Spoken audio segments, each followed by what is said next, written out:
I always like songs that are simple, that are straight to the point, and as a listener, that you think that the song might fall apart any minute.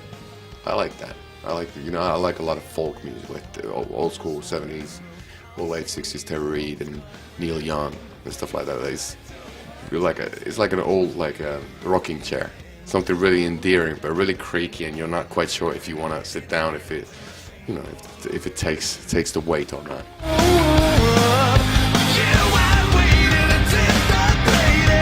There's a lot of younger people who weren't there for Guns N' Roses and Depeche. People who were actually born in the 90s. And that's crazy. It's like, they don't know Enjoy the Silence. And for me, that's blasphemy. We're kind of reintroducing the sounds of our idols. We've ripped off their weapons to the, of mass destruction to be used by us sonically.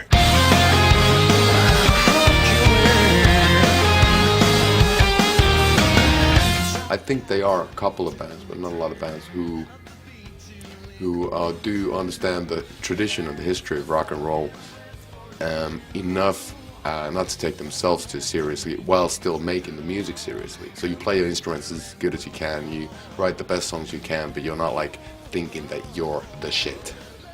And a lot of people do that, and I don't think it takes you really far.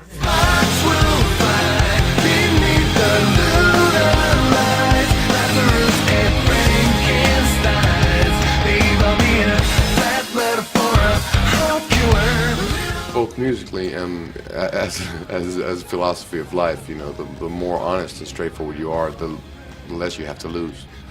And when you're being really direct and really honest about things, whether it be a conversation or a song, nobody can really diss you. So, back to our horror conversation, you excited for the new Nightmare on Elm Street? I'm not quite sure. As opposed to rehashing things, it'd be nice to see something new, something unexpected, because that's what was going on when we were kids. Cross those boundaries. What Clive Barker did with the first Hellraiser, it was a big deal when it came out, and it's kind of like an art house film to a certain extent. Jesus wept. Jesus wept. I know a lot about horror film, but I haven't seen it all. What I want to do now is basically I want to go back to the Roger Corman Poe films, because I haven't seen that stuff in ages. That's why it's always great to discuss, because there's always something new that sticks in the air and a new film to look forward to. If you checked out Dario Argento, he's a kooky fella.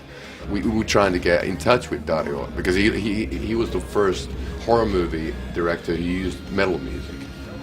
Remember, he used in the 80s, he used Iron Maiden and stuff like that in his movies. Nobody else had done that before. We were trying to reach out to him if he would have directed a video for us. And we were in Venice, and he got stuck in traffic. That's what I heard. That's the greatest excuse ever. But Argento got stuck in traffic, so we never got to work together. Not yet, at least. Killer.